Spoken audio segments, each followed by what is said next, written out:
Like, we're going to wait for the chorus to go through. No, I'm kidding. Thank you. Wow, how awesome are you, Alexis? Jeez, I have to follow you? Holy crap, you're hot. Wow. So thank you very much, guys, for sharing some time this morning with me. I feel pretty humbled to be on stage, following last night, preceding folks that are coming up after me. It's a pretty good group.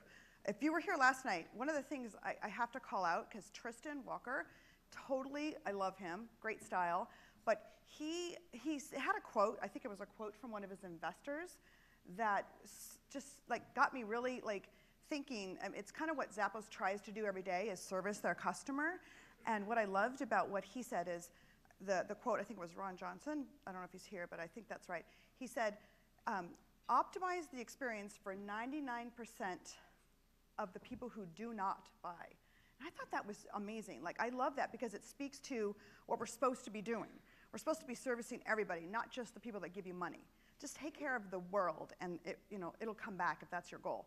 So I love that. To me, Zappos works really hard to give a good experience, irrespective of a consumer. So I loved that. It resonated. It was really cool. Anyway, humbled to be here. Thank you again for spending time with me. If you were to ask me a couple of years ago that I would be on stage telling you the story that I'm about to share with you, I wouldn't believe you. And it's not because the story is uber cool. You're not going to all walk away going, oh my God, wow. It's more because it was cool for Zappos. We did a pivot a few years ago that was pretty different for us. So I just wanted to share that story with you a little bit, and hopefully it resonates. Quick disclaimer, I can't go into a lot of detail, KPI details, super specifics. There's time constraints, but there's also legal constraints, so I can't necessarily in a large forum kind of dive in. One-on-one, though, I'm happy to dive in more. If anyone, these are really bright. If anyone has any questions or wants to dive into something with me, feel free to follow up with me. I know we have a Q&A later, and I'll do as much as I can in more detail, but certainly one-on-one, I can kind of be more meaty and be more specific. So that being said, I don't know, okay, here we are. Green, okay, so a couple years ago, Zappos was at a crossroads. We had to kind of make a decision. We were spending, can I swear? Okay, we were spending a shitload of dough for upper funnel initiatives, right? So just a boatload. I'd like to say shitload, but it's both. So a shitload of dough at the top of the funnel for branding. And branding is amazing. Branding, there's a place for it. But for Zappos, we didn't have systems and foundation in place to really understand what it was doing for us. We didn't have that. So for us, we needed to kind of reevaluate the tons of money we were spending and try to figure out, is it doing something? Is it really selling the stuff we wanted to sell? So, again, branding's great, but it wasn't, for Zappos, our DNA, if you know anything about us, very direct response, very strong ROI-driven engines. We're geeking the data, we kind of drill down. So it wasn't meeting those needs. And that's because we hadn't yet addressed the elephant in the room. In my case, it's a pink elephant because I think it's cute. The pink elephant in the room is attribution, and you mentioned that a little bit earlier. But for us, attribution a few years ago, and even today, we've not solved for it. I don't know that anyone really has. I'd love to talk to you if you have. But for us, attribution was a question. We didn't have it set up to where we could see the effects we had on this branding. So, what is attribution? Last click, algorithmic, is it rules-based? What is it, claimed? We didn't know, we still kind of don't know. We're feverishly figuring that out. Tammy, who's in the audience, Mikkel and I, who's also in the audience, we're all working on our attribution pieces. So that's a big effort for us currently. But without that, sans attribution, we just kind of said, the branding money is going out, but how do we know it's working? How do we know each piece of it's working? So we elected to, one of the things about, the industry itself is spending billions of dollars, billions and billions as an industry, all of us in this room, billions of dollars on targeting and optimization. But if you're feeding back faulty success metrics into your feedback loop, it's kind of all for naught, right? So we weren't comfortable just spewing money out and not really understanding each component and the value of each component. So what we did is we sort of said, okay, branding, bye-bye, farewell, sad farewell for now. Like just, so we had to step back in order to, kind of figure it out. For us, this was kind of a big transition. It was a little bit of a risk. We knew we needed to do something more. We didn't have attribution. Keep that in mind, because attribution would have solved for so many decisions. We needed to kind of do more of a TV-esque type lift test, and so we backed up, level set, put all of our efforts kind of in a static mode, so it was set for everything we were doing, and kind of establish a baseline after the branding. And what we did for us, it was truly really, it was a little bit risky, because we all know what happens when you stop branding, right? What happens in the funnel and the new customers, it does this thing. So it was a little bit risky, but we're fairly fearless at Zappos, maybe a little goofy and quirky and all the things you've heard we are. But what we did is we just said, okay, let's take this risk, let's slow things down, let's dip our toes in the water and try to figure this out. And we did that with some risk of failure, and we're okay with failure. I think one of the things I love most about Zappos is failure is actually embraced. It's okay. There's never a day that any of my team will come to me, or I'll go to my bosses and say, this failed. It's like, well, what are we doing? Let's fix it. Let's move on. Like, it just doesn't exist, and I love it. We embrace it. Failure is the most direct path to success in our eyes, so it's actually okay. Fail fast, fix it, don't fail again the same way, but continue. So failure wasn't really a worry here. It was more just, kind of like a figure it out.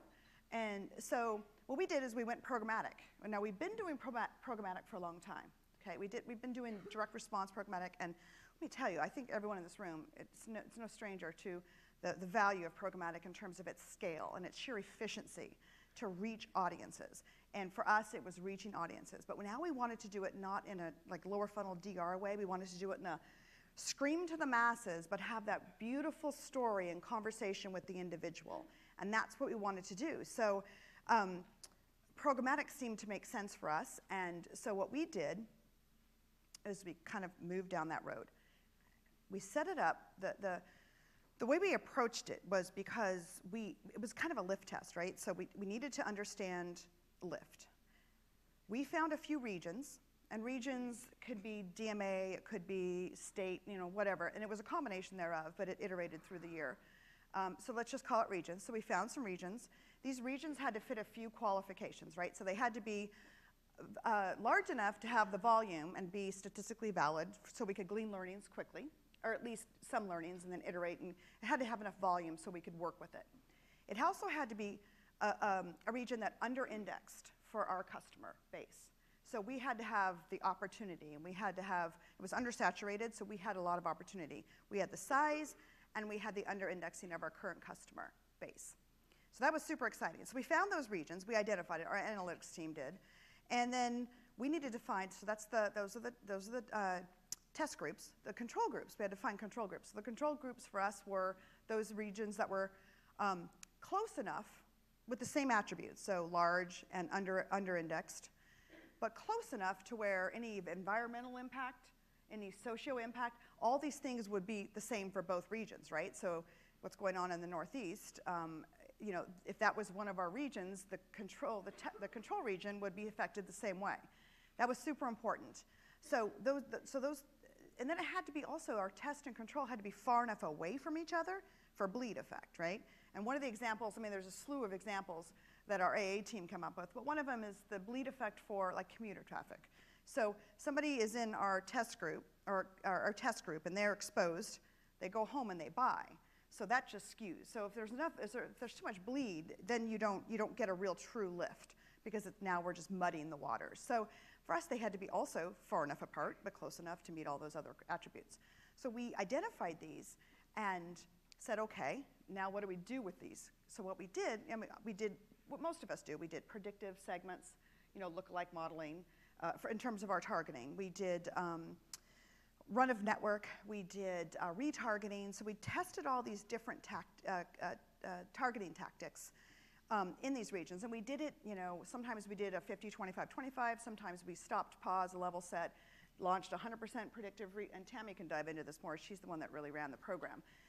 we dove in and did 100% predictive in this one, and then we did 100% ROI here. So it was off and on for over a year and a half of testing. We also made sure our creative, our branding story, was uber important based on the region. So our message and our product would be very different for somebody in the Northeast than it would be for someone in South Florida. Our message and our product would also be different for someone in Portland, Oregon. So we really dove in and made sure our messaging was relevant. Test and control group saw both. We had a few different creatives, so we could test everything. So every iteration, and it was a year and a half, and I think we literally tested and stopped and paused and it scaled and reduced scale, and it was really just a constant iteration. So what ended up coming out of this for us was we were, I can dive into more details, but I think at the end, today, close to today, we're happy. We know what we can spend on branding. Sans our attribution. We still don't have that, right? So we don't have that upstream. We don't understand it yet. So what we're doing is we understand we can spend X for Y and get, our eCPAs are good. We're happy with our lift. We're happy with the eCPAs the branding brought in for us after this probably year and a half. So we're in a good spot. We're happy. We also know that premium content actually played a big part in this. Like being very direct response, you tend to go for the lower CPMs, and you tend to grind, and most publishers run when we come. But now we're kind of realizing, premium content really had a big. It's more expensive, but it actually performed better. So we were happy with that. We also, above the fold, some of the learnings were obvious for most of us, but for us, we were able to attribute a value to it. What can we spend on premium content? 25 cents, $50, $100, whatever. Obviously, I'm throwing random numbers out. And what can we spend for above the fold? What can we spend for certain kinds of targeting, certain kinds of creative? So we got to attribute, in a way, in kind of by this learnings, what we could spend on this stuff. So that made a big difference for us. We were super happy with that. The other part of this is technology. So the quick and dirty here is, I think obviously we all know ad tech is immensely important, but it's not on its own, it's all for naught. It doesn't matter what technology you have in place. It's the people in front of it and the people behind it. People in front of it is the team at Zappos. So we had a really good group of analytics that were constantly grinding, and the buy-in early on was, this is not going to be a 6-month, a 4-month, a 2-month, an 8-month test. This is a year and a half. We're going to iterate and change, and we all have to be bought in. So our analytics team bought into this in a huge way, which is not easy to do. To say we're going to just test and see if something works. Our media team, Tammy and Mikkel and the other rest of the group, they really figured out the levers to pull. They knew what needed to be done. They were constantly in it, daily, weekly, hourly, trying to keep this thing making sense for what we were looking to get out of it in terms of learnings. And then the tech behind it, the people behind it, so the partners. Can't tell you, obviously, a lot of you are partners, and there's several partners of ours in this room right now of Zappos, and can't tell you how important that piece of it is. For us, it's going to sound cliche, this whole family thing, but we really do look at them as a family. For us, the partnerships that we have are so vital to what we do. I want you to be on the other side of the table and tell me I'm full of shit. Tell me I'm full of crap, I'm not making sense. I want you to tell me and challenge me and say, you're not thinking about this correctly, think this way, or adjust, or let's try that. That's healthy. So we love the partners that are willing to sit at a table and just, have drinks 1 minute and yell at each other the other, or, really healthy. The design partners, what I would like to call it. You're working together. If you don't have a tech that we're looking for, let's build it. I love partners that say, let's do it, let's figure it out. And we have partners in this room that have done that for us, and we're still with them years later and love them. We wouldn't trade them for the world in a lot of ways. So the partnership, the technology, in my piece on this one is just the tech's super important. You all know that, but for Zappos, it's probably a bigger piece in a lot of ways, that the partner and the technology that we're using is a bigger piece in a lot of ways than a lot of other pieces of our learnings in this respect. So we're happy, we learned, we're iterating, we're still figuring attribution out. I would love to chat with you guys if there's anybody in this room that says, as an e-tailer, true e-commerce, kind of like what Zappos is, love to hear your story. We're still, in terms of our evergreen campaigns, since we don't have attribution solved, we are working really hard to continue our evergreen campaigns with a perpetual holdout. Like we believe strongly in a 10, 20, 15, whatever it is, depending on the campaign, a holdout so that we can constantly sanity check ourselves. Sans this attribution piece, it's super important to know we are impacting in what we're doing. And we know that granular number of you do this, you get this, you do this, you get this. So for us, it's very specific. It's not just an overall ROI anymore. It's really very, very specific. So happy about that.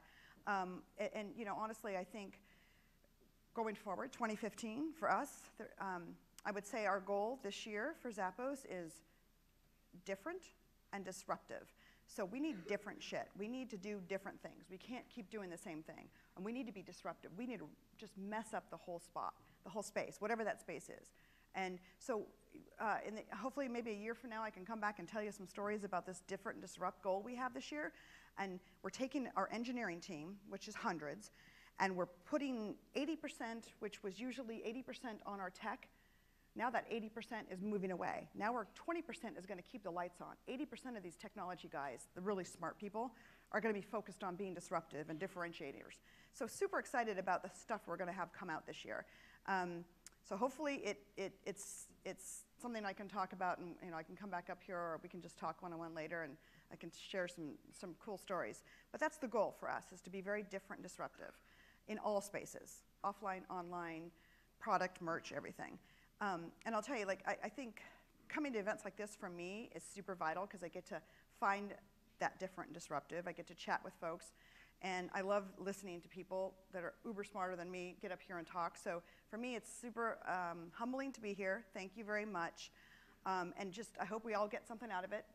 And honestly, it just only gets better from here, guys. Thank you. Excellent. Thank you very much. Hold on a second, Lisa. Come on back. What? Come back. We're going to do a little bit of Q&A. We're going to do it later, but there's 3 minutes left. Okay. You mentioned the importance of your partners. Can you talk about what your tech stack looks like when it comes to programmatic? Our tech stack or the partners we've selected? No, yours. We don't have a tech stack. I know, but the ones that you cobble together in order to do all this. Who are your main Well, I can't tell you who our partners are. Really? Remember last year someone asked me that and I couldn't disclose? Not in this group. One-on-one, absolutely. All right. It's Amazon. Not names of them, Amazon. but who are the key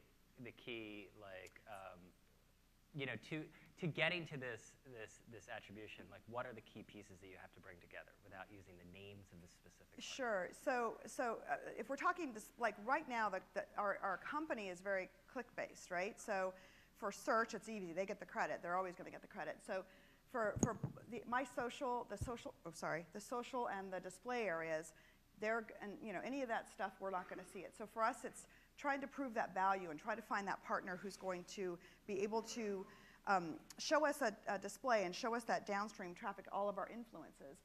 And so we're not looking for a full-on MTA right now. We're looking for just solving for the value of display and social.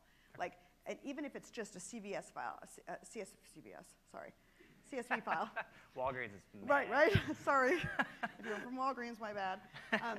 So a CSV file, even if you're dumping that to us and shooting it over to our analytics team, we're in that mode right now where we just need the raw data and we can do it. So really, I don't know if that's answering your question, but MTA is going to be great. And if we can find a partner that's going to deliver on just this one piece, I can sell it internally and build it up so that because it has to touch the whole company. So that's kind of where we're at right now. Does that sort of answer? Sort of, not totally. I don't know. Yeah, sorry. Okay, we're actually going to have breakout sessions, right. as Lisa said. So each of the speakers from the early part of the morning, later in the morning, we're going to have breakouts, and they're going to be outside. So there's a lot of bonuses. Done? Okay, thank you, Lisa. Thanks. Excellent.